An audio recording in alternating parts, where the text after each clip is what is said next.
Good day, ma'am. I'm Christian C. Santos from 3CRI-A2-4, and I want to discuss the lesson 16. First, explain the casting and modeling, and second, familiarize themselves to footprints and the tire marks. The difference between impression, evidence, casting, and modeling.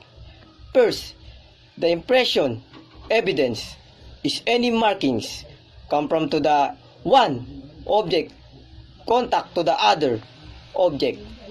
It is encountered into footwear, impression, tire marks, and marking created by tools.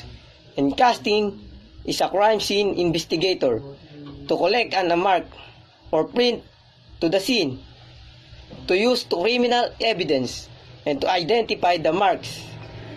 In the other hand, the modeling is an object or organism to capture the details about the marks, the imprint, organism leave, the spot. It model can be filed to a mark cast.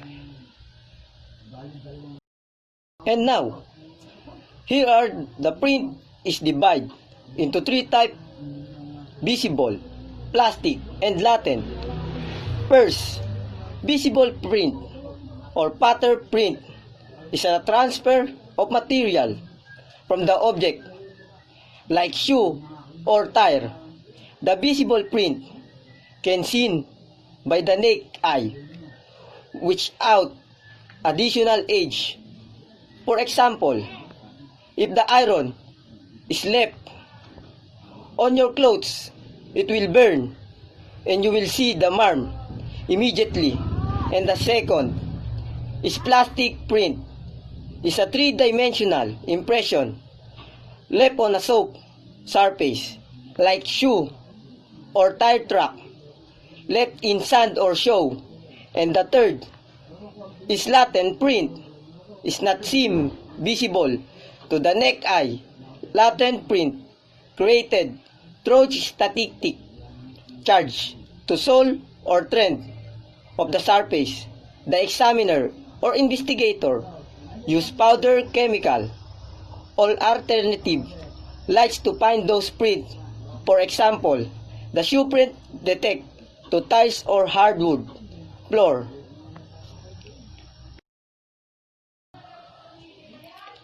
Okay, let's proceed to the three types of lifting techniques to collect the print. First, adhesive lifter is a heavy coating.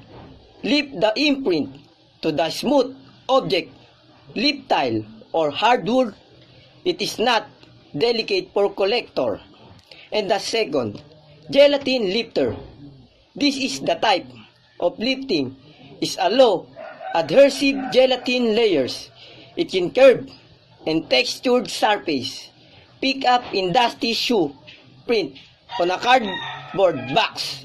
And third is electrostatic dust print. Lifting device is it electrostatically charged particles within dust or light soil. It is the best way to collect dry or dusty impression in any surface.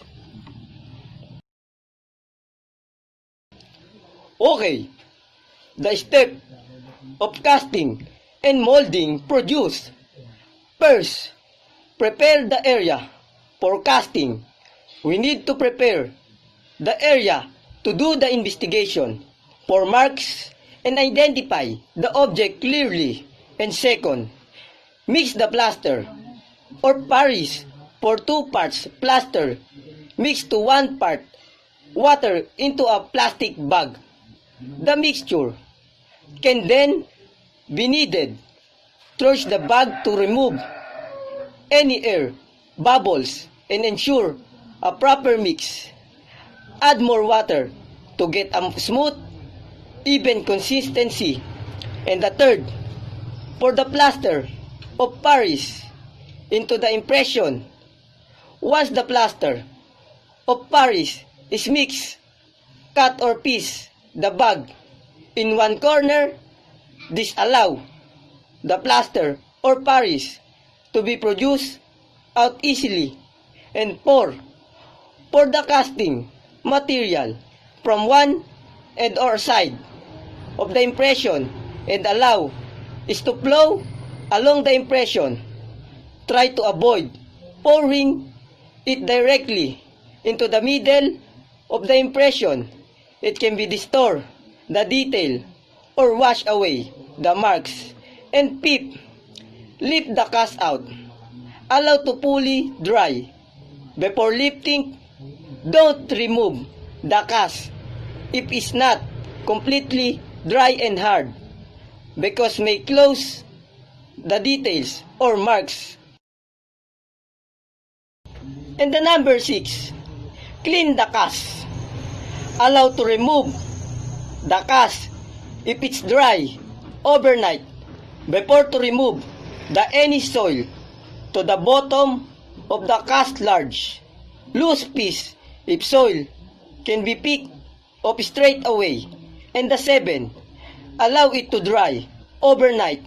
Once the cast has been cleaned, then spray with hairspray to strengthen the cast and prevent it crumbling during handling.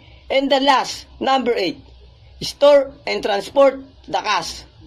Wrap the cast in a newspaper or some bubble wrap to prevent it being damaged.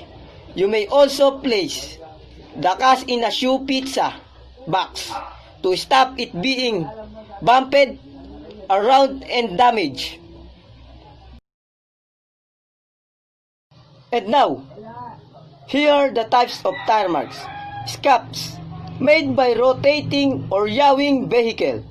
A vehicle, acceleration or flat tire. Yaw, made by a tire that is rotating and sliding sideways, parallel to that wheels. Axle, also referred to as a slip or critical speed. Scap marks, skids made by a lock wheel caused by the application of the brake. Prints made by a rolling tire. Scrub mark left by a wheel lock due to damage. And now, this is the last part of our topic. How this mark and print can help in accident and criminal investigation. To proper identify the tire mark is very important part of an accidental investigation, because it is a way to find out the real reason for accident. Tire mark can tell the private investigator about what his driver did or attempt to do prior to and after a collision. And the footprint impression are the most valuable as forensic evidence in crime, burglary, assault, robberies, rape, homicide, and other crimes. If the footprint seen in the area of crime scene, it can use to evidence for suspect if they're involved in the crime, and their shoe type and size estimate. That's in all, ma'am. Maraming salamat po.